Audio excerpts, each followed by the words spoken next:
Hello everyone, my name is Lowko, and welcome to a best of 5 series of top level StarCraft 2. Today it's time for a Protoss versus Terran.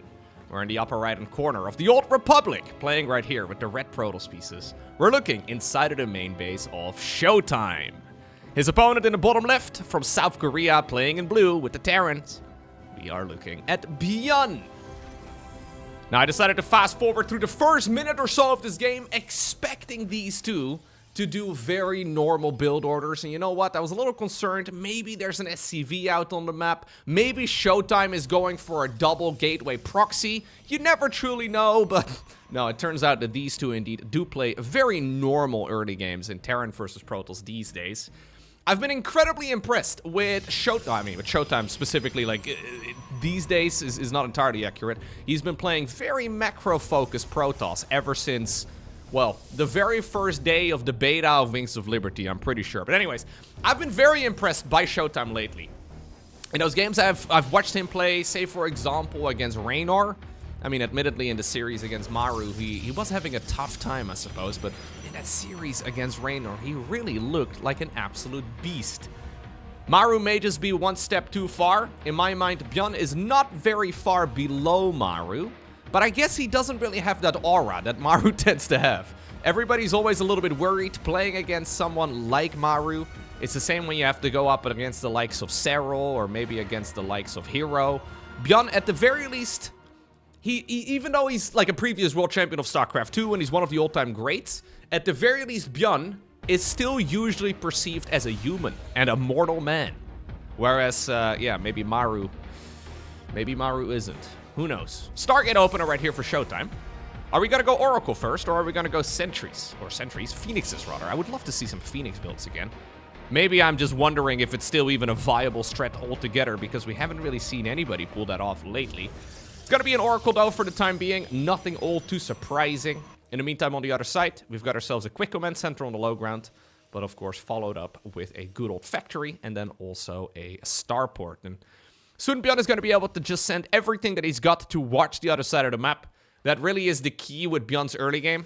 He, generally speaking, seems to make a random combination of units out of the factory and then the starport and also the barracks. And early on, whenever he gets a medevac out, that's usually when he sends anything that he can to the other side of the map in their private jets. And he will try to deal whatever damage possible. Reaper's going to scout out. Oracle, though, is just about to arrive. We are fishing for a free adept. Oracle, though, is waiting off to the north of the natural. You know what? Yeah, this is what I was talking about. ShoWTimE, you can go. There's nothing. Oh, ShoWTimE doesn't see, though. The adepts actually moved. Oh, the base is wide open, but ShoWTimE doesn't realize. Okay, at this point, he will see that there is a second Oracle now flying by all of this. ShoWTimE decides to now bring that first Oracle in the mix, too. The lock-on will complete the vision there provided by the medevac. Nicely done here by our South Korean Terran. Almost an absolute disaster right there for ByuN. And yeah, really making the best of a very bad spot. Lucky for him there. The adepts were out on the map, but they didn't quite see the medevac leave. And then likewise, of course, that Oracle didn't face check it. And it is maybe one of the downsides to ShoWTimE's playstyle. He's very risk averse. That being said, he still can deal at least a little bit of damage, but here's the next lock-on, and it looks to me like this Oracle has also accepted its fate. Not a whole lot it can really do. Yeah, and this is, even though I think execution-wise it's been fine for ShoWTimE, maybe he got a little bit unlucky by not being a bit more aggressive, but I can see why. All things considered, this is certainly not that great here for the German Protoss, because you just end up losing those two very important units. He's actually now forced himself to rebuild it. He did make one Phoenix to try and deal with the medevac drop too, but upon seeing the Oracles, ByuN sort of expected this, it seems. He decided to just send his troops back home, and now that Phoenix is also just kind of a waste. Okay, ByuN has a lot of army, and it's absolutely critical that he does something with it. Hallucinated Phoenix Scout is going to reveal indeed that the Terran army is right at the front door. Cloak Banshee is going to be available as it will sail into the main base momentarily. Now there is a shield battery set up over there, so at least that's something. No third command center yet though here for ByuN. I would imagine we're gonna commit the boys as well, right? I mean, that's what I'm saying at least. That is what we usually see from the likes of Maru. Oracle, or Banshee rather, will go into the main. In this type of situation, I really feel like Maru would go ahead and pull the boys. Because you have a spectacular early game. You haven't really, well, lost a lot of important units. You decided to go for a slow eco opener. Isn't it a great idea to just pull the boys and go for a big attack? Because what in the world is ShoWTimE going to do about it? He lost 2 oracles. Apparently, ByuN though is going to give him the benefit of the doubt. He doesn't know whether or not it's like blink first or if it's a very quick charge follow-up. This is a reasonably quick charge follow-up, but by no means the best. Okay, we're going to target the sentry. Sentry, though, will walk into the direction right here of the shield battery, and that's now a secondary Banshee also falling. ShoWTimE may just be able to escape death here. Yeah. ByuN does just simply go for a more defensive posture here behind the bunker, and then also just start up indeed the 3rd command center, but this is going to give ShoWTimE a lot of wiggle room, who now celebrates the death of all of his early game units with a 4th Nexus. That's beautiful. That's what I hope my family will do one day, you know? They celebrate the whole Lowko situation by building a new house. Are we gonna take a... No, it's just a pylon over here. Okay, fair enough. Proxy gate in the meantime, though, for ShoWTimE. That'll be a nice little launch pad for some zealots later on. We do have combat shields just seconds away from finishing, and the barracks is going to be produced, so we are gonna ramp up production. Random probe out on the map. It is indicative of something hiding. ShoWTimE, though, is not quite in position here to really prevent this from dealing a lot of damage. Widowmines are gonna get into a good spot, and while the revelation here is nice, do we have enough units here? The Protoss just doesn't seem to have that much stuff. I wonder if ByuN at this point is thinking to himself as well, yeah, yo, maybe I should have just gone for a push a little bit earlier. I really still think he could commit a bit deeper too. ByuN playing it very conservatively. Almost walks into the stasis ward here. And what has me a little bit concerned, right, is that as time goes on, ShoWTimE's economy, even though this entire game has been a bit messy here for him, ShoWTimE's economy is going to kick in, and ultimately his army is just going to get really big. He's getting double upgrades right now too, and he's been warping in units on cooldown. I've got a feeling that ByuN may just be letting this game slip through his fingers a little bit. Oh my god, again! He was on the perimeter of that Nexus! Decides to back up again. It's now gonna allow ShoWTimE to get within range of this base. Ay, ay, ay. Okay. Still not a terrible fight, though, for Terran. That's the funny part, I suppose. But ByuN could have just pulled so much value out of his armies multiple times already. He's playing it a bit too safe for my liking. So, he's got the 3rd base up right now, and he is making the transition towards Ghosts. Ghosts are really good, especially against clumped up units like, for example, the Zealot. Not so ideal, though, against units like, for example, the Colossus, which seems to be ShoWTimE's next step. ShoWTimE, though, just expanding. Approaching this game in a very ShoWTimE-esque manner. Sitting back mostly, trying to just stay alive. I can't really blame him. Looks like ByuN finally is going to be able to get a bit of value out of his army. At least he should be able to kill this Nexus, although ShoWTimE's economy, though, has kicked in for a while now already. He doesn't have splash damage, and that's the big problem right here for ShoWTimE. Yeah, he's got a lot of bulk to his army, but he just doesn't have a whole lot of damage output. So that's where the double Robo Colossus production, or even Disruptors, would be quite sweet. I wouldn't mind seeing a few Gateway Warp-ins over here, too. Maybe some Zealots trying to distract ByuN. ByuN decides to now celebrate this with a 4th command center of his own, but it's obviously so much later than the 4th Nexus here that's been up and running for a while already. Okay. ShoWTimE decides to just cancel all of this. It's one of those weird games, right, where you know that your opponent has had the bigger army for some time already, but since you haven't really traded out units, it's really quite difficult to guess what the current state of the game is.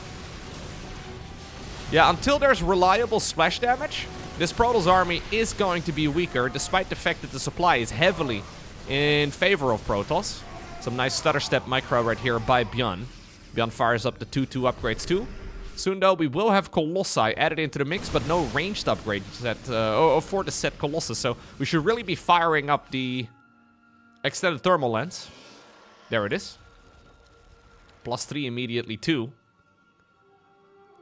Yeah, so ShoWTimE's master plan here, right? As we have the most conservative Zealot Warpin and Zealot Runby ever. ShoWTimE's master plan is not very different from his usual game approach. It is just simply to make a gigantic army and then eventually max out. Now let me just go ahead and snoop real quick. Me neither, no lag, 900 ping, nothing on my end. Ready. You get down by the way you love me. The reason, by the way, they spam random letters is just to check ping. So if you hit A, there you go. You can see how quickly it gets registered by the server. This is, by the way, from the Pigsty Festival, this particular series. I did already cover some different games as well from that same tournament. And it seems like there were a bunch of lag issues, actually, which is a bit unfortunate. Since this is Europe going up against Korea, the games will be played on the North American server to basically make it equally bad for both players. So it's likely we're doing like 150 to like 180 ping or so for the both of them. Doesn't sound like a lot, but it's actually very significant in a game of StarCraft. And sometimes the servers don't quite cooperate, especially when you have players from all over the globe. Pig, of course, the organizer for this particular event is in Australia. So we have an Australian organizing a game on the American server between a European and an Asian player. That's it. That is why I guess sometimes there is a little bit of lag in these types of matches, but it's also the beauty of what is possible with the internet. There is, however, a planetary fortress now here, and that does mean that even though ShoWTimE is finally ready to go for a big fight, I still don't really love this for him, man. ByuN has been chipping away, right? It's been a very slow progression here for our Terran player, but he's getting the job done, it seems. Okay. I was wondering if he was letting this game slip out of his hands. Obviously, he already escaped death early on. But that fight here was phenomenal. Yeah, big throw right there for ShoWTimE. Stasis Ward also gets spotted. And this is, of course, the vulnerability of Protoss in general. ByuN sent his reinforcements already in the direction of the third, anticipating this move. I mean, it's a textbook play, right? So it's very easy to expect that this is going to happen. And ultimately, in a rather shaky game, it is ByuN who gets the 1-0 lead. Game number 2. We find ourselves on White Rabbit. Now, I think ByuN knows that he escaped death in the early game. Obviously, the reason that ShoWTimE did not commit a little deeper with that very first Oracle that he had out was because, well, like I said, ByuN really does make a variety of units early on. Now, for example, we're starting off with a bunch of Reapers. Okay, fair enough. But ByuN is somebody that will go and build basically anything from like Reapers to Marines to Liberators. He will mix in a Battlecruiser if he really feels crazy that day, although admittedly it's been a while. But he goes for Widowmine builds all the time, he goes for Cyclone builds all the time, and it's just really difficult to predict what ByuN will have available early on. And whenever ByuN does go for Widowmines, before he puts them inside of the Medivacs, he will usually hide them behind, well, for example, like a line of sight blocker, like the gas refinery over here. So the Oracle, yeah, it decided to be very conservative with his movement, but it's because ShoWTimE must have lost many Oracles to ByuN before. Because either the Cyclone is in a position that you don't expect, or there's a randomly burrowed Widow Mine. We knew it was safe. For ShoWTimE, well, he was just trying to be smart. He got punished for trying to be smart. Isn't that relatable, huh? Don't you just hate it when you're smarter than the rest of the world, but you get punished for being Ay. Ugh, it's the worst. At least that's what I always tell myself. All right, Blink coming up for ShoWTimE this time around. So rather than going for a Stargate opener, we go for the good old Blink. A little bit safer across the board. Yeah, it's that random group of units here that ByuN has. Safety shield battery, though, has been set up. A robo facility on the back of this as well. ShoWTimE just going for basically the I don't want to die to anything stupid approach. And it's not a bad approach, honestly, with Protoss. Just try to not die. Just defend. Easier said than done. Especially now that Terrans are very fond of those SCV pools again. Although, admittedly, I feel like ByuN really doesn't like it. It's a bit weird, right? Like, if you were to think of all the Terran players out there, and then imagine which ones would like SCV all-ins. In my mind, ByuN would be an SCV all-inner to a T, but he never really does it. Yeah, Maru has found a lot of success with it. I guess ByuN plays more like a Clem-esque style, or maybe the other way around. ByuN has been playing this game for a lot longer than Clem has. Maybe Clem plays more of like a ByuN-esque style, and Clem also, likewise, doesn't really go for a lot of SCV all-ins. It is actually interesting, because most Terran players out there, most StarCraft players out there, really like look at each other's homework and then try to copy it. But especially Maru is very fond of the SCV all-ins. And I feel like Maru's Terran versus Protoss has just been on another level lately, so if you're looking at like the most successful TVP player right now, shouldn't you copy his homework? Isn't that what you should do? Or is it bad to copy each other's homework? I don't know. I mean, the homework is publicly available, right? In the form of replays and tournaments out there. They must have experimented with it and just didn't like it. Nice scan over here for ByuN. He's gonna get rid of that observer. Stimpack is going to be done here in just a moment together with the +1. Now, we do not have combat shields, so that makes this entire push a little bit messy. The men with gun need shields as well. Yeah, now we fire it up. Better late than never, I suppose, but... yeah, back in the day, we used to copy each other's homework. These days, I guess you ask Claude or ChatGPT. Bring back copying each other's homework again, okay? That's what I want to see. It was so much more funny. You had to be so much more sneaky about it.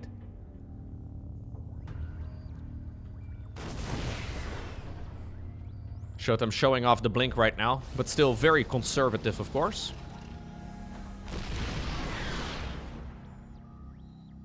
Maybe I would have been more successful in high school if I would have, you know, asked AI rather than copy. No, I didn't really do that very much, although I will say I was not very good at German. My German, I didn't really like doing German homework very much. But I definitely did not... Guten Tag. Bitte hit the like button down below. Danke. I was actually bad at languages in school, interestingly enough. This is a scary push right here for ByuN. So finally combat shields is done. 46 SCVs only. Charge is also finished here for ShoWTimE, who's been sitting on 3-base eco for a while. It's all about the Zealots and the Siege tanks, though. The Stalkers here and the Marines, nice force fields. They're mostly just here as a buffer. It's all so sketchy, right? Like, how do you decide when you can go ahead and push forward here? Do you pull the boys? Okay, nice blink. Lovely blink right here by ShoWTimE. He's going to be able to get rid of the Siege tanks. And the Siege tanks really are the anchor of that particular fight. Still, though, you have to be careful that you don't throw away too many units, but ByuN is going to be pushed back home here. Third Command Center did start up in the meantime, but... yeah, the combat shield situation just slowed everything down a bunch. And while this was still a pretty decent fight for Terran, you hope to do a bit more. In the meantime, we did have a third command center added into the mix. So ByuN is going to be able to get that economy rolling yet again in a moment. But in the meantime, there's already also a fourth Nexus building down south. This is right next to where the previous fight took place. ByuN did see the pylon, he did not see the Nexus. And even though the armies did get traded out, obviously that benefits the player with the bigger economy.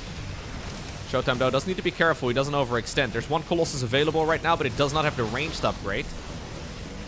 Marine Marauder Medevac, man. It's always good. Yeah, a match made in heaven. We should really be building an armory, though.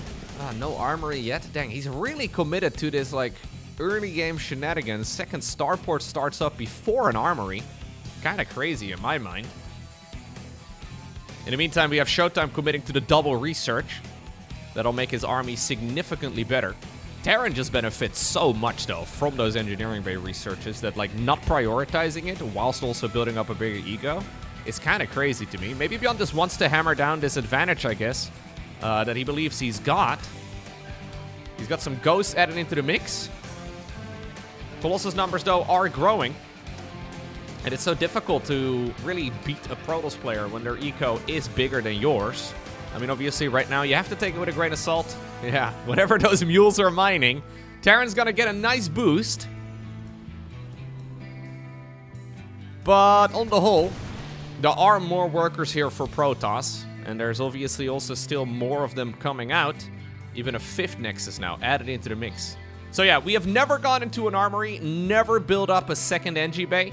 Instead, what we're doing is we're pumping out those Vikings 4 at a time just to try and counter the Colossus. Which basically means that for all intents and purposes, ByuN is all in. I mean, he is gonna fall horribly behind if he doesn't do something soon. Now we go armory, now engineering bay. I don't like it. He does have a really nice army, though. And that's something you always... That's quite nice in a military science fiction game, you know? Having a really large army, a really powerful one, is great. But strategically speaking, I'm a little bit afraid that this is going to be a bit of a disaster for ByuN. These very conservative Zealot run-bys, man. Ugh. If I compare them to, like, the Max Spexes and the heroes of this world, they're always committing to, like, a dozen Zealots at this point in time. Alright, we do have 4 over here inside of this prism.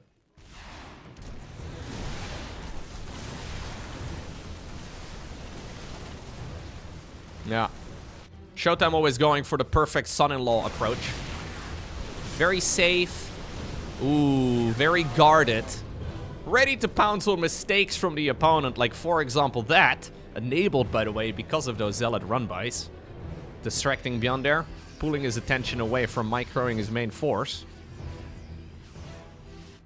And I guess that's really the proper argument that you can have over ShoWTimE's playstyle. It's just so predictable. It's also very comfortable, though, and you know it's always going to be successful, but I do always wonder if maybe if you participate at the absolute highest level, you do need a bit of that craziness in you.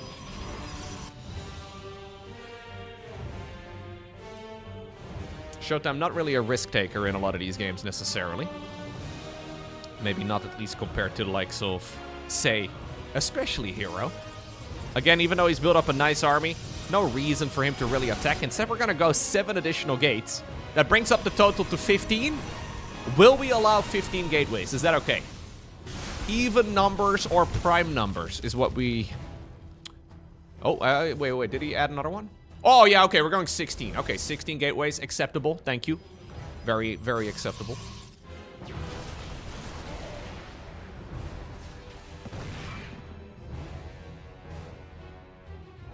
$15 is basically a round number, though, in my mind. I mean, it's not technically a round number.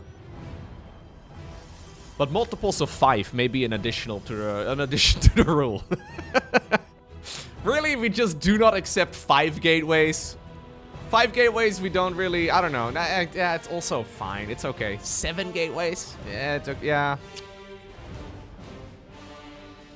16, though, is nice. Fusion Core coming up right now for ByuN, who will likely be aiming for some Liberator plays here in the near future. It's the first time, though, that both players are maxed out, and ShoWTimE's economy is just so much bigger. He's going to start trading out some of the units. He's getting a Dark Shrine going as well. ByuN now trying to see if he can potentially flank the Colossi. We have some Disruptors added into the mix already, suddenly coming down left field, but is there enough here for the Terran to really clean all of this up? We have so many gateways ready to reinforce this. And while the Vikings will indeed clear out all of the Colossi, we have more and more Marauders getting warped in, or more and more Zealots, rather, warped in here. Marauders are, well, they're being warped in by the barracks, fair enough. 12 SCVs end up falling. But ShoWTimE, in a very strange way now, has become the Zerg, right? Like, he has got such a flood of basic units ready to move out onto the map. Just sending forward whatever you can. Picking up here is ByuN. That's nice and all, but it also means that you lose out on a ton of DPS. 32 SCVs die just like it, and GG gets called. ShoWTimE evens up the score. Alrighty. Next up, a Winter Madness. I mean, I've been talking about ShoWTimE playing it safe. Maybe we gotta figure out what the Korean word for wall is, you know? Because I feel like ByuN really has been... He's been changing up his playstyle a bunch over the last year or two. He was always known as a bit of a crazy man, right? With doom drops all over the map and just hyper-aggressive plays in general. And that is how he ultimately won the World Cup back in 2016? I think this was 2016. It's been a while. I was there, Gandalf. Many, many moons ago at BlizzCon. I had a media badge, and I was allowed to be in the media pit with all these photographers with gigantic lenses. And I was right there in the middle of them, taking pictures with my phone.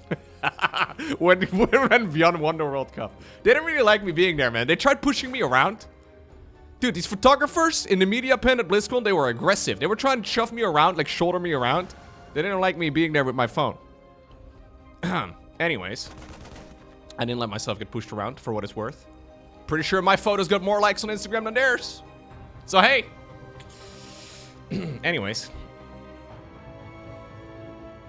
It was a really nice tournament. ByuN, though, did play very aggressively at that particular event. And it really is. I think when you think of the name ByuN, right? If you think of the Terran player ByuN, most people will assume the more aggressive style. That's just how he usually plays. But lately, yeah. I guess he's just been... Maybe he believes it's no longer a viable strat. It's just that we have proof to the contrary. We know that... Oh well. Anyways, a Robo Facility opener this time around for ShoWTimE. Yeah, after a Twilight Council though. So, just like in game number 2, we're not starting off with a Stargate. Instead, we're gonna go good old Blink. And very safe setups here yet again. Making a bit of a semi-wall to make it difficult for these Terran units to just drive in. And again, look, ByuN goes across the map. He fishes for a freebie. Doesn't find freebies. So he makes the walk of shame back home.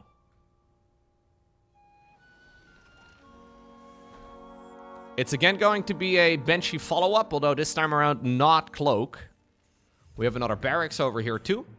I mean, admittedly, this is usually a relatively easy map to defend on. Now it's up to ShoWTimE to try and go across the map. Let's see what we can do. He's also looking for freebies. He's hoping he can catch a medevac full of units right now. Okay. Gets 2 SCVs for his troubles. This is off of 3 gateways in total, by the way. Of course. I mean, do I even need to say it? Of course 3 gateways is what we do. 2 is what you usually do when you're feeling greedy. And you take a 3rd nexus off of 2 gates. 4 is if you're feeling aggressive. 3 is the norm. We don't even really need to look at these type of games so much and realize how many gateways there are. Blinks in 4 of those units again because it's just enough to put inside of the safety of the Warp Prism. Sadly, these 2 were not allowed to go into the main base, but they can still maybe be used over here. Adept was meant as a spotter unit, and it does exactly that. ShoWTimE hoping that maybe he can snatch a couple more kills over here. Needs to be careful, of course. Losing the Warp Prism would be problematic.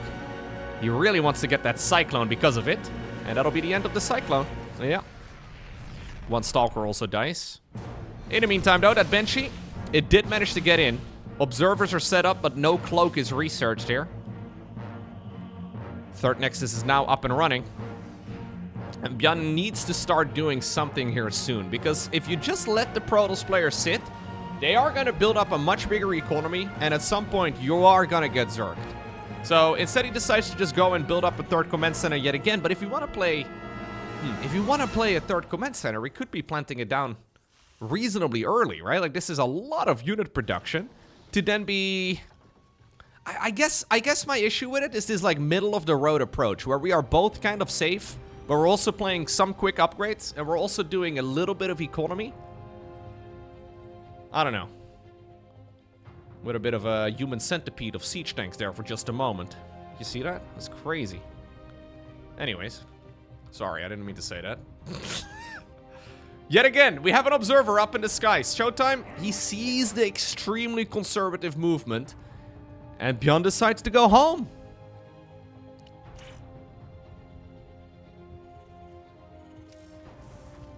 I really feel like this setup, though, like this hyper-defensive approach is just not that good. Especially not against the man who embodies Demour. Right, ShoWTimE is known as the Wolf for a reason. If anything, the predictability of that playstyle here, of the Protoss player, can be played around quite well. Like, if you want to build up a command center like this, you know that the odds of ShoWTimE going triple gateway into a third nexus, I mean, they're quite big, so you could have just built up this base a little faster. We don't really need this many units just to be safe. Widowmine setup. Colossus production in the meantime has kicked in. Fourth nexus also coming up. Yeah, maybe actually both players just want to play the macro game now. We've been trying our best to get the games over with a little quicker. But maybe we just want to play the macro game.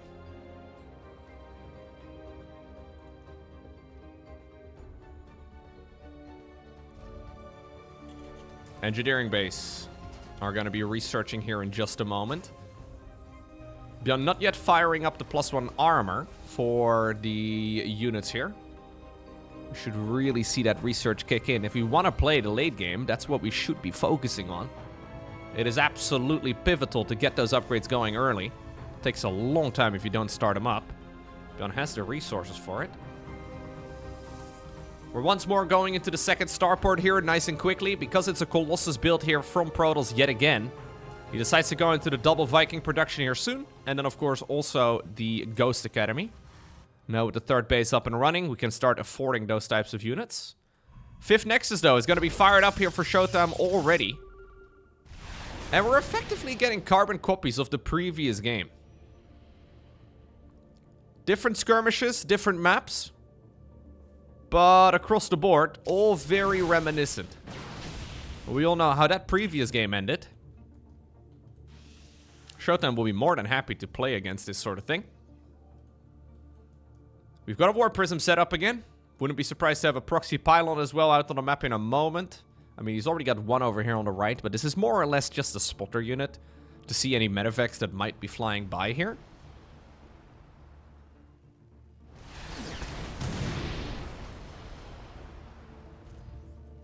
Ooh, okay. This is the first proper late game upgrade. At least that's what I consider it. Gravitic Drive. When you see Protoss players getting this research, this is kind of like the high-sec auto-tracking of Protoss. You know, it's like the building armor of Protoss right over here. When you get the War Prism speed upgrade, that's what you get. This is like the Rolex of Protoss over here, okay? Like, even though their entire base is made out of pure gold, pretty much, with some colorful accents, this is what you got when you get a little too much money. That's when you start getting War Prism speed. You can go Observer speed if you really want to. But Gravitic Drive is nice when you try to fly by with your Prism. These Zealots, though, are not going to be able to achieve too much. And both players, while tiptoeing around the map, have managed to get up to a maxed out state now. ShoWTimE not quite going up to, like, not quite adapting here to, like, the Terran's economy by going up to 90 workers himself. So it's a little different of a setup here in the early late game for ShoWTimE. Focusing more on the robo style here. So building up to triple robo facility. We have another Nexus as well on the far bottom left. New command center being set up. Growing a little planetary fortress head on top of itself. Yeah, and this is like your gentleman's macro game now.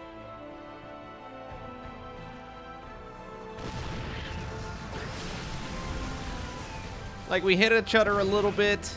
We do a bit of damage. We fish for some freebies.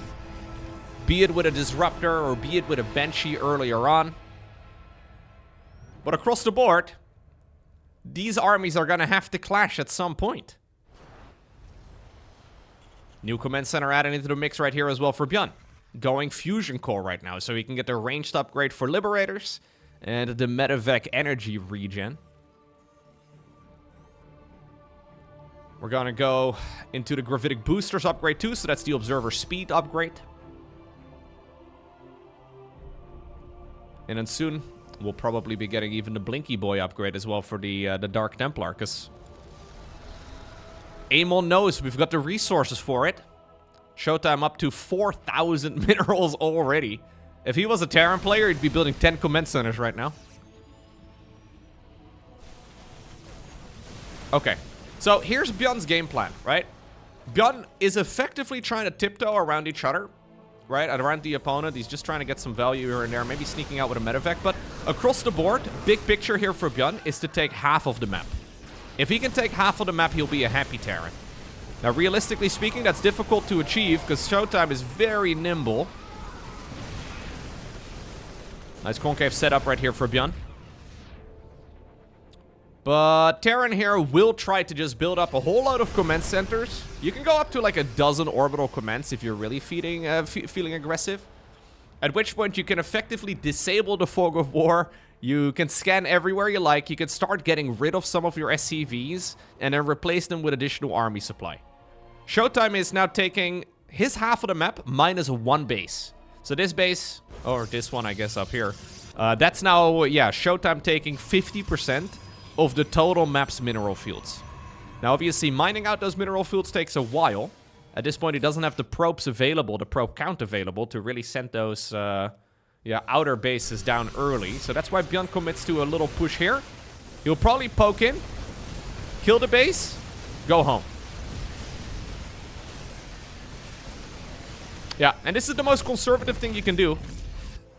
ShoWTimE actually taking the alternative expansion over here too, still allowing him 50% of the map. Fair enough. The main downside of this style here for Terran is that you do have to be careful that you actually are able to expand yourself. Like, you might be playing so safe and you might be investing so much money into things that can be useful in the long run that you actually don't have any mineral fields to mine anymore yourself. The most obvious base, obviously, to take now for Terran is this one right over here.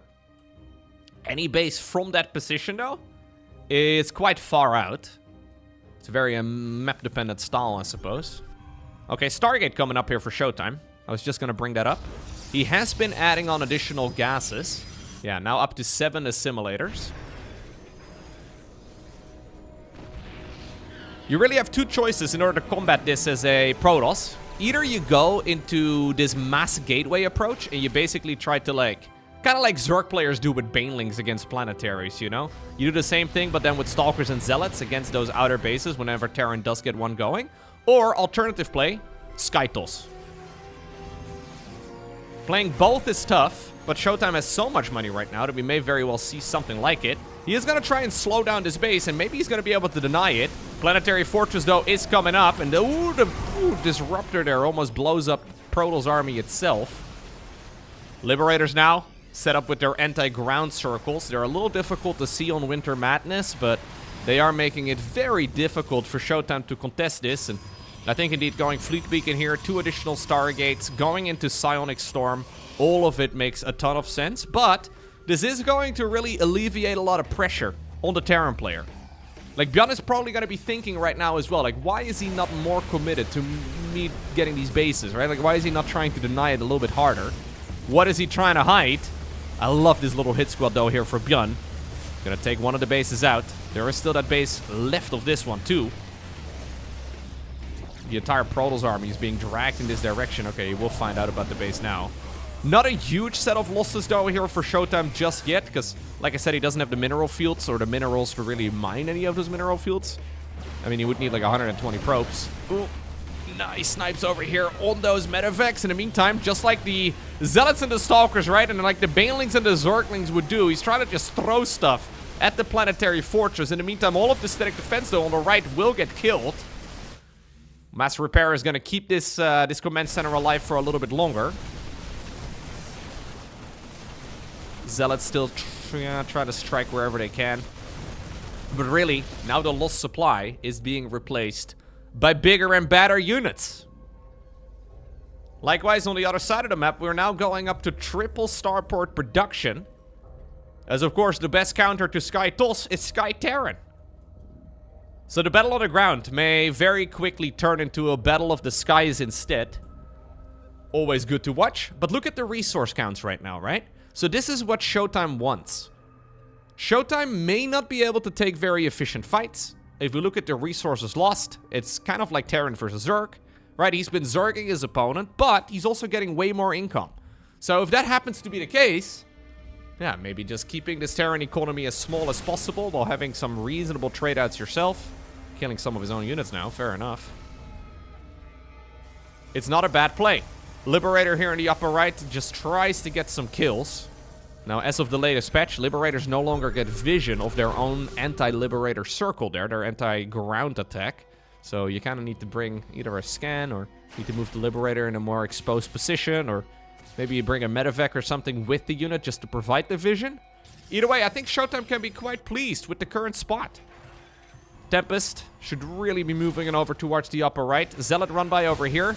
Little run by as well, though, by Terran in the meantime. Yeah, the Zealots will get cleaned up. Basically a free donation. Nexus over here on the bottom left will also get killed. But again, Protoss has more mining here. 79 probes is not a ton. Again, we have apparently a batch of mules currently mining here. Fair enough. But ShoWTimE is basically saying, yo, you can have these bases, but then nothing else from this particular spot. Oracle added into the mix too. This is for Revelation, so the Tempest can shoot at their maximum range. Tactical Nuke added into the mix right now for ByuN. Honestly, not a bad idea. When you see the amount of photon cannons and whatnot going up, it can be extremely beneficial. ByuN's economy, though, is still solid. I wouldn't mind seeing the Tectonic Destabilizers upgrade here as well for ShoWTimE. I think it's a very good idea. A little bit of Storm. This is where the Oracle would be useful. Still going to be able to get some good damage done, though. A couple Zealots over here get warped in to try and deal with all of this. Scans are going to reveal any potential Dark Templar. Even though they don't exist, they do exist in ByuN's head. Oh, and you know what? That's one way, I guess, of getting rid of the medevacs. Okay. No Dark Templar, but what about High Templar? These are Zealots that smoke weed, I think. Or, I don't know. Something like that. So while they're playing this little minigame down south, and ShoWTimE does lose 16 probes and a whole bunch of other stuff as well, the battle at the front lines is going okay here for ShoWTimE. Remember, his main goal is not so much winning the battle here. It is about keeping this Terran economy small enough. ByuN is not allowed to take this base. Yeah, and he's got to make a play for it now. This can be game deciding. At the very least, as we had some Novas apparently connect over here in the bottom left. This is what ShoWTimE's entire game plan currently is. Deny this base.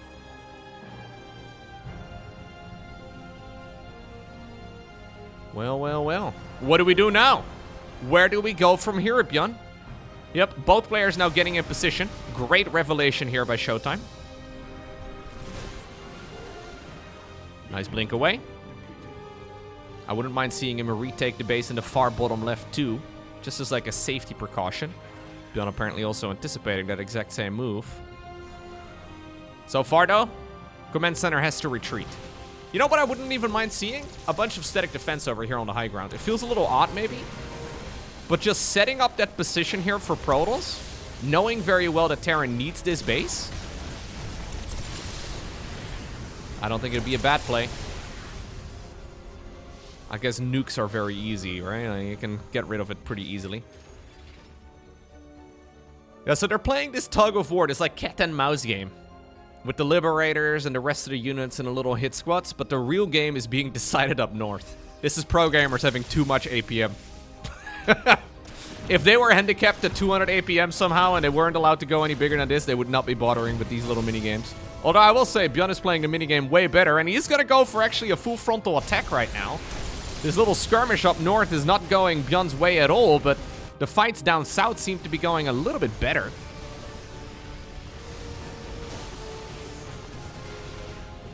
Twelve probes end up dying. Nexus also falls. One thing to keep in mind, though, is that Tempests here, they are in big enough numbers to just keep poking away. Every time you see them fire, they effectively kill something. Yeah, and that is a big deal. When you get up to like 5 Tempests, you can effectively one-shot most Terran units out there. This is an ambitious move, ByuN, I will say. This is completely unprotected. And we're just crossing our fingers and hoping for the best. That's what she said? I don't know. I don't know if she said that. I don't know. Okay. Is there enough for Terran to push through? Is the Viking count still here? No, not quite. Plenty of storms available. A couple of storms being used here as well for zoning purposes. ByuN will see that the base in the bottom left is not mining, but honestly, truthfully, ShoWTimE doesn't need it. Oh, he's now the one taking this base. Now that's an antagonizer and a half. Tactical nuke to try and see if ByuN can open up the battlefield some. Walking over that little circle is scary. We saw the shadow of the nuke flying across the screen as well. Looks like the nuke will land and the Nexus will get cancelled, but ByuN needs this base. For ShoWTimE, it's a luxury. For ByuN, it's a necessity. Storms here, man. It lasts a couple seconds longer, but it really does make it a bit better across the board for Protoss in these situations specifically. Nexus will start up yet again. You know what's better than one nuke? 2 nukes. Sure, bring them in. Looks like the Disruptors and the Stalkers and the Zealots and everything over here have been working away at that orbital command for a while. +2 air attacks coming up for ShoWTimE. Oh, sorry, +3 air attacks coming up here for ShoWTimE. You don't really necessarily want to make the swap on over to... Man, he actually never got tectonic destabilizers. It's a little funky. Anyhow, he never made the swap on over towards... I don't think he will anyways, to carriers. It just doesn't make a lot of sense. ByuN's going to try and land this base yet again. And this really is the main downside of this type of Terran approach. Like, it's incredibly powerful. But you got to be careful that you don't slowly fizzle out. And ShoWTimE is playing this out masterfully so far. It has to be said. He's doing a really good job zoning away against these Terran units. In a weird way, this is like a contain, right? Like, he's containing the Terran, even though the Terran has a lot of freedom. But he's containing the Terran in multiple very specific areas of the map. And it looks to me like ByuN has almost given up on this base altogether. Now, putting his eggs in this basket down south. Fair enough. It's a much easier base, though, for ShoWTimE to attack into. ShoWTimE is thinking, okay, you can have that base. I will take the one down over here instead. Maybe a little overly ambitious here by our German Protoss. Some more storms, though, are coming down. The Viking numbers are reasonably big. How many Vikings do we have? It's just 10. There's almost as many Tempests. Actually, soon to be exactly as many Tempests as there are Vikings. Tactical nuke. It's going to be in, yep, Ghost Academy number 2. Flying on down south. Keep in mind, though, that tactical nukes do cost gas. The static defense over here that they're killing is mineral only. But ByuN is going to get a base for his troubles here as well. ShoWTimE still has some money in the bank. Man, this is an absolute war now. ShoWTimE does have money in the bank, but he's not a very rich man either. I say that, it's kind of ironic, right? Because he is maxed out and he's got like 7,000 resources available to build new armies with. But this is the type of game that can very quickly slip out of your fingers. Because if ByuN does get a mineral line up and running, and he may have just been able to do it, those mules are indeed so powerful. This is also a rich Vespian gas geyser. So ByuN's resource count can skyrocket very quickly. He's got 11 orbitals. I wouldn't mind seeing way more mules. Just land them everywhere, man. We need as many mules really on that base as we can. Leave a couple of scans in reserve, but... Tactical nuke. Yep. Tactical nuke number 3. Sending it up north as well. ByuN doing a really fine job. ShoWTimE right now looking for the little ghost. The ghost is set up over there. He must realize, though, that it's not going to happen. That's another nuke landing right up north. In the meantime, the base in the bottom left. Okay, apparently we're leaving it alone. There was no mining going on there anyways. Tempest, though, in big enough numbers to keep one-shotting practically everything. Okay, another one of the Viking volleys will connect with the Tempest, but the Tempest survives and gets healed up by the shield battery. ByuN getting another base up, though, is really good. The fact that he got this command center over here is huge. The fact that he's building another command center right next to it, though, is kind of insane. ByuN is basically broke. I don't quite understand why we're building another command center when we have he's building 4 command centers! ByuN, stop! Somebody stop the man, he's addicted! Who's enabling ByuN to make new command centers? Who's doing it? Brother, we're building 4 command centers, we're broke! ByuN is he's riding a brand new Porsche straight off the lawn, and he doesn't have any money though. But if he tries really hard, he can afford the monthly payment. I don't know. This seems risky to me, dude. Maybe though, it could work out. Looks like ShoWTimE wants to be a bit more aggressive.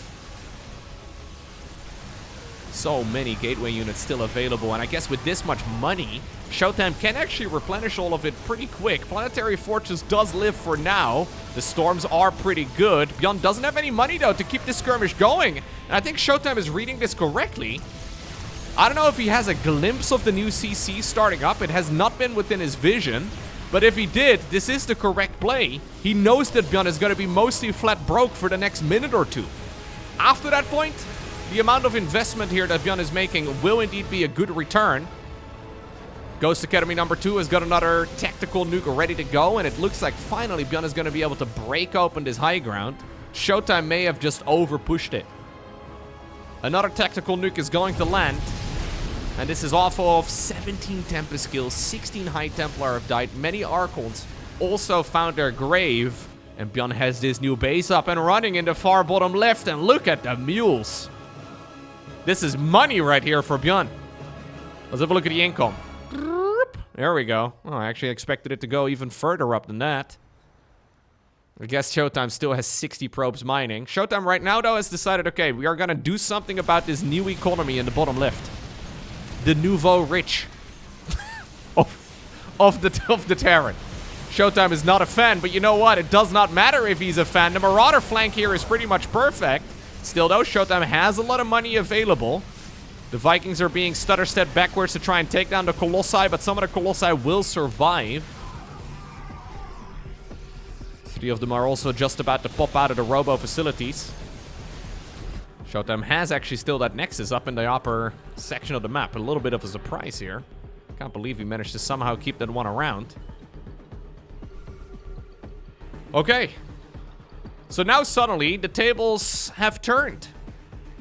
Now it's very much so up to ShoWTimE to break open one of ByuN's bases. But this army here of the Protoss does look scary. ByuN just simply doesn't have the money. ByuN built so many command centers that his bank is tiny. He's got 12 orbitals, 5 planetaries, and then 2 regular CCs. So that's 19 command centers. Quick math. Dangerous. Never do math while you're casting a game of StarCraft. But anyways, he's built roughly 20 CCs in this game. He lost a bunch of them as well, right? So there's so much money tied up in infrastructure here for Terran that I wonder if that's just not a little bit too much. ShoWTimE obviously likewise has built a lot of bases too, but not nearly as many as ByuN has.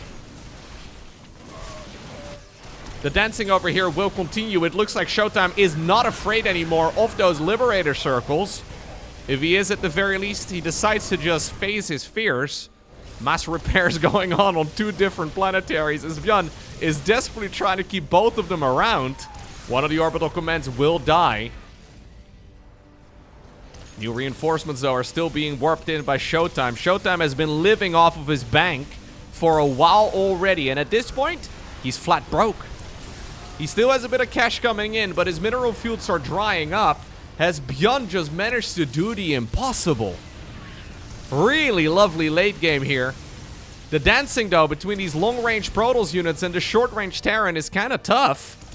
Yeah, ShoWTimE still is gonna be able to deal damage here to that planetary fortress. Aggressive blink forward, he gets another Viking or 2. Yep, that's another Viking out of the skies, and obviously they're really the only unit available here to contest this Protoss army with the Colossus, the Tempest, the Zealots, and the Stalkers are trying their absolute hardest. ByuN's supply count is starting to take a nosedive. Planetary Fortress, after being mass repaired, though, is still up and running. 8 confirmed kills on its own. Oh my god, the micro here on these long-range Protoss units is good enough. And ShoWTimE just barely gets the job done. GG. Okay. And that now takes us to good old Tourmaline. I thought for a second ShoWTimE was going for a proxy gate, but no. He was just checking whether or not there was a proxy barracks out on the map before ultimately probe scouting on the other side. Okay, yeah, so honestly, ByuN I have caught him making, I mean, it's, okay, it's a little rough to say this, right? But we have seen this multiple times now in previous series and other games as well, where ByuN really has a tendency to make a few too many command centers. There is an upper limit of command centers, and it's really tempting when you're maxed out and you have like 2,000 minerals in the bank to just plop down another 4 CCs. But it's sometimes a bit too much. You really do need a bit of a bank as well against Protoss. Because Protoss, when they're, like, I guess the difficult part is when they're playing that Skytoss army, you kind of think as a Terran, okay, they're playing Skytoss, that means the reinforcements are going to be coming out slow. But on the back of it, Protoss usually has like 20-odd gateways as well, and they can very rapidly, after losing Skytoss, transition into Mass Stalker, Mass Zealot again. And if you don't have a bank, if you're not prepared to produce out of your own gateways at a moment's notice, you just run into so many issues. Anyhow, new map, new game, and this time around we're gonna go for a good old Marauder cheese. Fair enough. Now we are building the Marauders at home. Actually, this might not be a cheese so much. Maybe he's just trying to get some freebies. In a weird way, this is kind of like a Cyclone, you know? They don't really look the same, I guess. But with concussive shells, if there is an adept shading by, just like with Cyclones, you can pretty much guarantee the kill.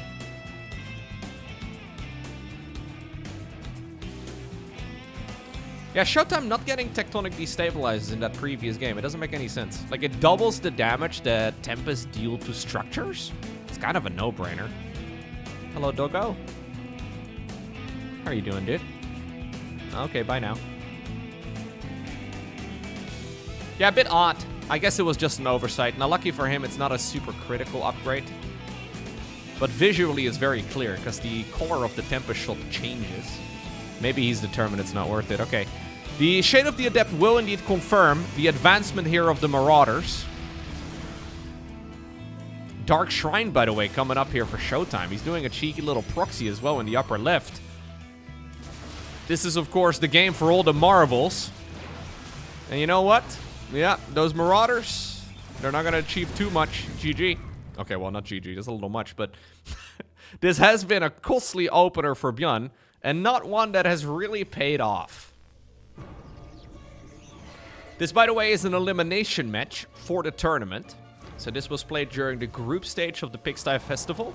And the loser of this particular best of 5 series is out. The winner moves on. Very important game, therefore.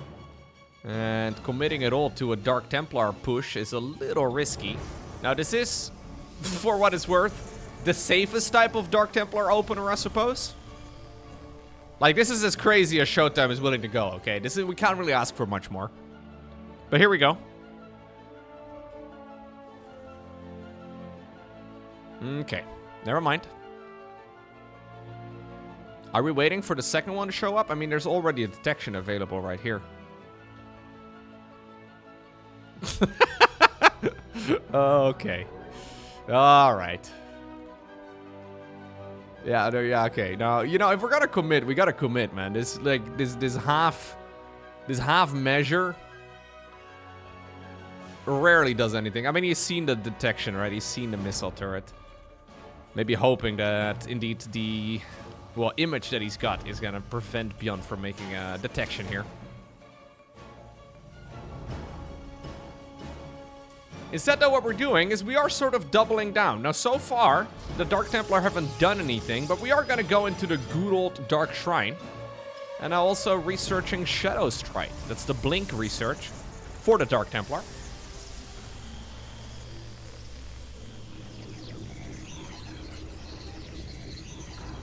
This structure, by the way, in case you've never noticed it before, does have 3 heads of 3 Dark Templars spinning around on it. This blew my mind. And then when you're researching, it's the eyeballs of the Dark Templar that are glowing. What? Took me an embarrassingly long time to realize that. Anyway, it is going to be available here very soon. And while maybe it's not that great as like a cheese, maybe it's not really working out that way here for ShoWTimE, at least offensively the Dark Templar haven't really done anything. They're still going to be very useful. They're going to provide vision here, this adept. Do we go? Yep. ByuN doesn't see the invisible men are in the corner of his main. And they can, of course, blink out again, too. But while maybe defensively or maybe offensively they haven't really done that much yet, there's nothing right now protecting the main mineral line. And defensively, they're still going to be incredibly useful.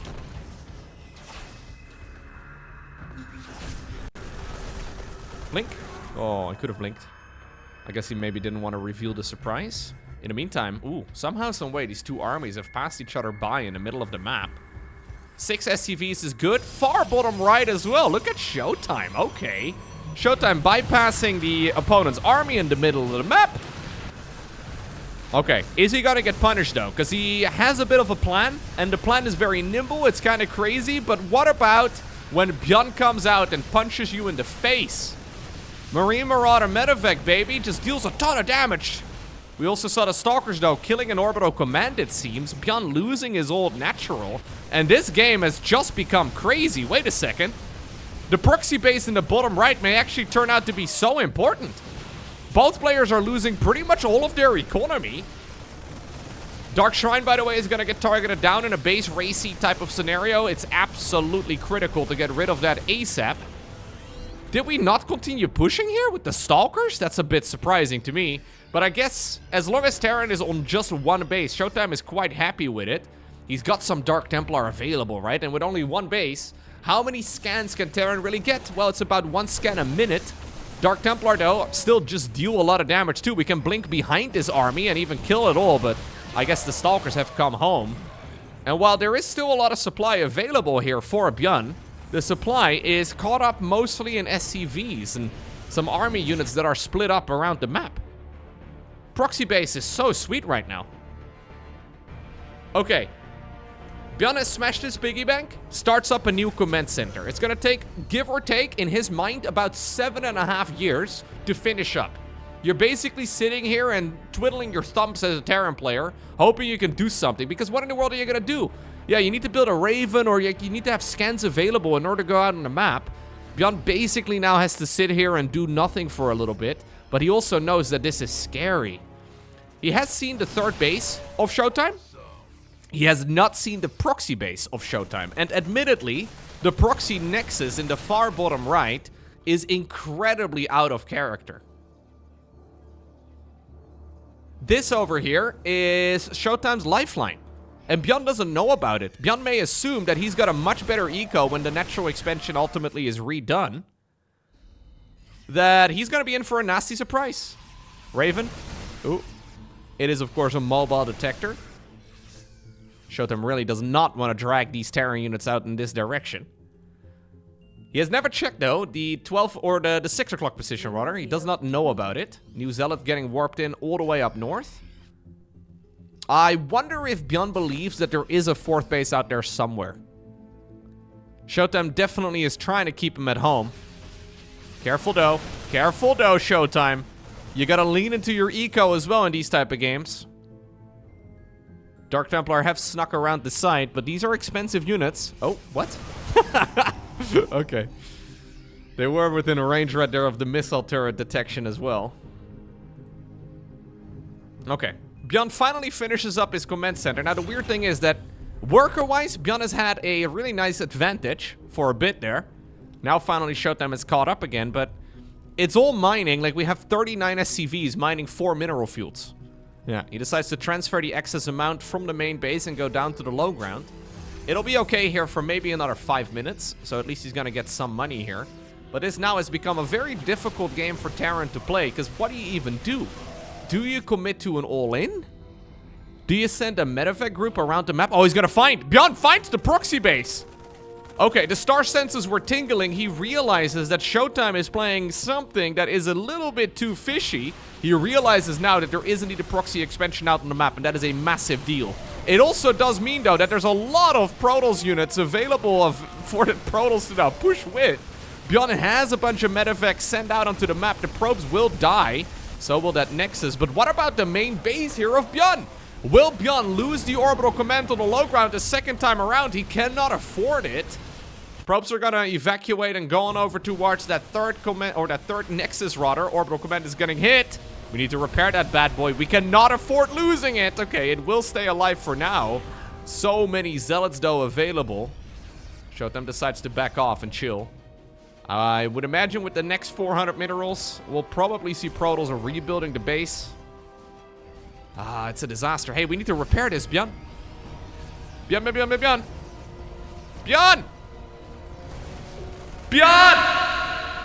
You gotta repair it! Oh, I'm gonna lose my mind if he forgets to repair the orbital command. No! No! No! Oh my god, he saves it! He saves it. Okay. Alright. Literally like 1 or 2 HP there. I saw 2. Could have been down to 1. Maybe 3. I don't know. Well, that would have been a really bad way to let this game slip. Admittedly, though, this is still a horrible position. But I actually think that command center burning down may as well have triggered a GG. ShoWTimE yet again slips around the site. Sneaky. Oh, blinks up to the high ground. Gets a bunch of Metavex. And after the Stalkers, we also now see the Dark Templar mixed in. But what about the Zealots? The Zealots are left by themselves. I don't actually know if there's enough Protoss to really clean all of this up. The Marines and the Marauders in one choke like that are really, really efficient. Oh no, ShoWTimE. Did you just let this game slip as well? Do we have a double slip? I don't even know if that's a thing. Ooh, can he get the Raven? If he can get the Raven, then maybe Dark Templar defensively can be nice, although I don't think he'd rebuilt the shrine. He is not. Okay. Admittedly, this is an extremely complex game for both players. Like, we have perfect vision, right, of the battlefield and all of the structures on it. From their perspective, this game is not so straightforward. And I don't think it is particularly straightforward from our perspective either. ByuN apparently, though, after that particular fight, he does believe that he can go out into the map again. It leaves his entire base wide open. Lucky for him, no money available for ShoWTimE to really counterattack with. Nexus indeed over here in the natural expansion has been rebuilt. What about this main army here of the Terran? Is there enough Protoss to stop this army from just straight up pushing through? Do we have an anti-armor missile available? We do not. Oh, we do! The anti-armor missile actually did fly in. That makes the Zealots a lot more vulnerable, but apparently ShoWTimE does not care. Okay, important defense right there for ShoWTimE. Cloaking field coming up. And this game has flipped back and forth and back and forth and back and forth. But now as the dust settled, we have Terran on 2 bases that are running out, and we have Protoss on 3 bases that are also running out, but not quite as quickly. This position is getting better right here for ShoWTimE over time. ShoWTimE rebuilds the Dark Shrine. This is the 2nd Dark Shrine in 1 game. We've had 1 Dark Shrine, yes. What about 2nd Dark Shrine? I think this is the play, though, because ByuN just doesn't have a lot of detection. Keep in mind, he lost that, what is it called, the Raven a little bit ago. So, just having a bunch of DTs out, it would make Mary and Pippin very happy, but also ShoWTimE, I think, because just having a bunch of them available, it is just so freaking powerful. ByuN does not have the infinite amount of scans that he had on Winter Madness, right? Like, he had, like, a dozen orbital commands at the time. He's been saving up energy. He's currently got energy for 2, soon to be 3 scans. But that's it. ShoWTimE right now dumping all of his minerals onto a new Nexus and then a whole lot of Zealots. And I would imagine the gas is being saved up for more Dark Templar.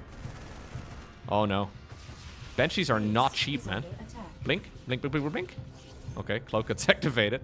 A little bit odd. We do have, I guess, another Banshee over here at the bottom of the map. That's why ShoWTimE did not blink fast enough. Pro gamers still just use 1 monitor, believe it or not. We actually have no detection here either. Wait a second. Do we just have a game where cloaked units are game decisive? Like, are we just, or game deciding rather? Do we just have a bunch of cloaked troops flying around the map? Sadly, right here for ByuN, he does not seem to quite realize, yeah, the lack of detection here for the Protoss. We have a robo facility being built, but the robo facility needs to be done first, and then you can make an observer, and then finally there is some form of detection. Some photon cannons would not be a luxury either. ByuN, go! Okay, men with gundo are nice, but what about men with swords? What about men with pen? Because I've heard that the pen is even mightier than the blade. I've got a lot of questions. Anyhow.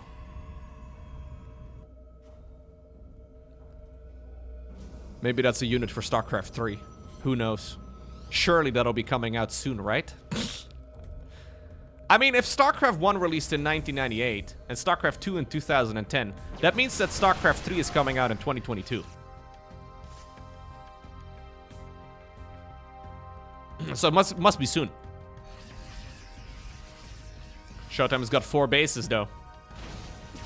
He doesn't have time to think about these sorts of things. He's trying to make sense of an extremely chaotic game.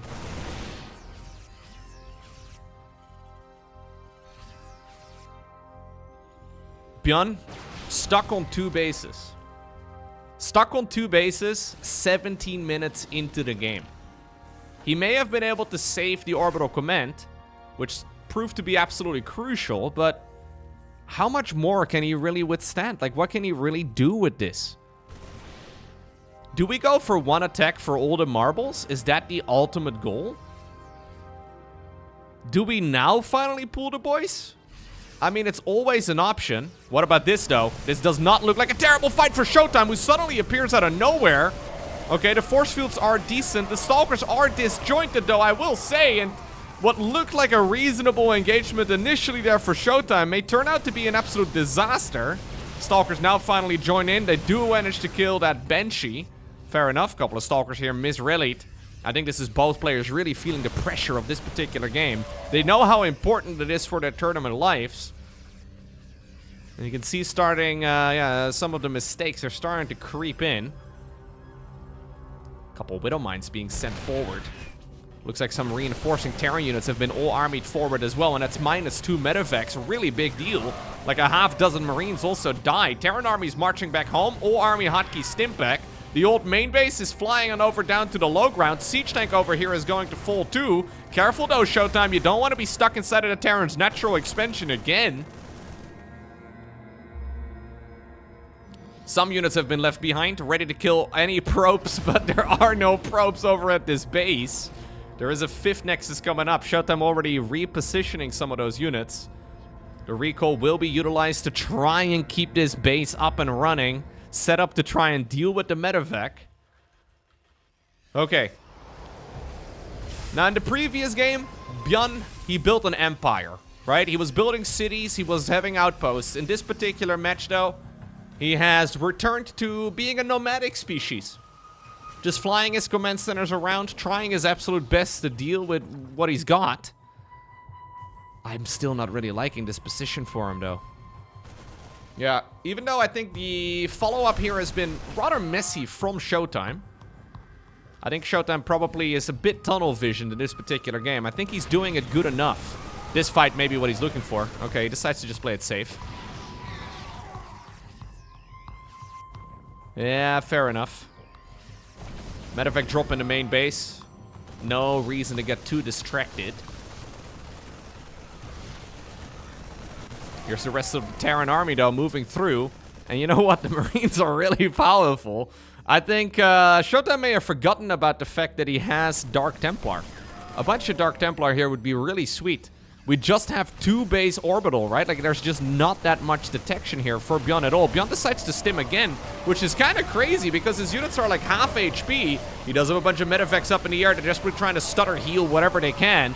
That Colossus, though, is smelling blood. If it can fire, those Marines will burn. Ground weapons level 1, finishing up 20 minutes into the game. That's crazy. Stim yet again. Are we really stimming one more time? Maybe the last time you stim. Okay, he's gonna use the movement speed boost to try and go back home. Falls back to the safety of 2 siege tanks. But is the safety actually good enough? ByuN sees all of the bases except for the one on the left. He found the proxy base, he found the 6 o'clock base, he noticed that there was no mining going on here previously, but he does not know about this base right over here. And this is a problem. This is a very significant issue. ShoWTimE has smashed his piggy bank, starts up the +1 armor research as well. He now also decides to go for the ranged upgrade for the Colossus. It is always important to extend your thermal lens, gentlemen. Never forget. Tectonic destabilizers, as we found, optional. A ranged upgrade for your Colossus, though. Absolutely critical in almost every scenario. It's expensive, though. New Nexus in the upper left. Yeah. And while it is a slow burn of a game here for ShoWTimE, and while I think he has not been playing this quite as nicely as he would have liked to, I think ultimately he has managed to navigate this game into a position that he can be quite happy with.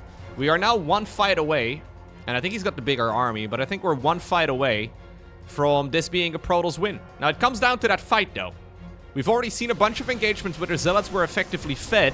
What about this? This is not a great start. The charge will be on cooldown right now. Siege tanks get into a decent spot. Okay.